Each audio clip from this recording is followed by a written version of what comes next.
Kyle Busch will blow up. He's going to blow that thing up, but he is not going to get out behind him. More steam coming out of that 18 truck. Kyle Busch tries to cheat to the outside to get some air. You heard him say, got to get down. Ahead. He has slow truck ahead. That's going to hurt the performance of that 18. When that thing gets so hot and it finally loses enough water, it'll hurt the performance of it. It'll start to detonate. So give me some air, and you still see the steam rolling out at the base of the windshield of the 18 of Kyle Busch. Is he going to get shuffled out of the way? Here comes the 31 of James Buescher up the middle.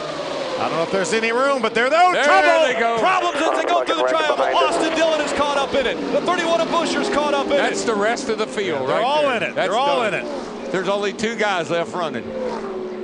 Look at all the damage on that 3 truck of Austin Dillon's. There was some heavy contact. The 18 has got damage and looks like a steam engine.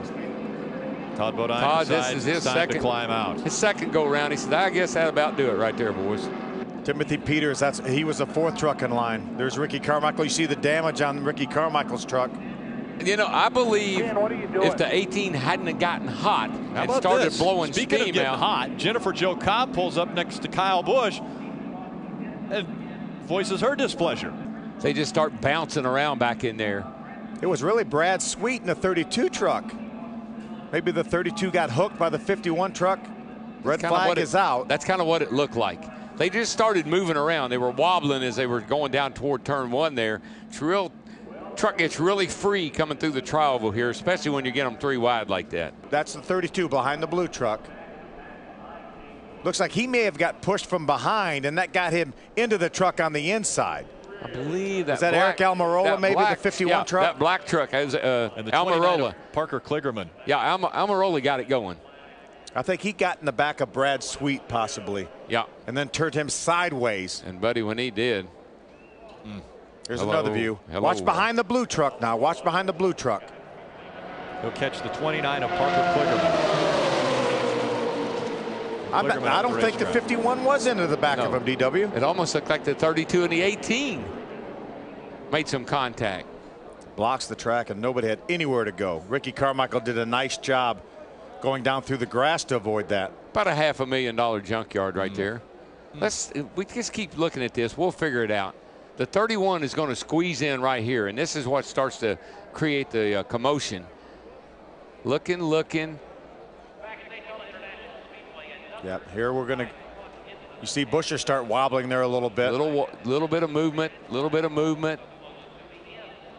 What's then maybe the 93 of Cole Witt may have got into Brad Sweet, possibly right into his left rear corner. How about Miguel Paludo, that white truck, avoiding that's going to end up in the 3rd spot when they get to turn 1. But Phil, you know, when they start moving around like that, all that movement, you really don't have control of your truck. You talked about it at the very opening of the show. You run just as fast down that portion of the racetrack. It's only banked 18 degrees. The things really get free and light coming through there. 3 wide here. Looking to make it 3 wide. Hold your line up top. Reckon.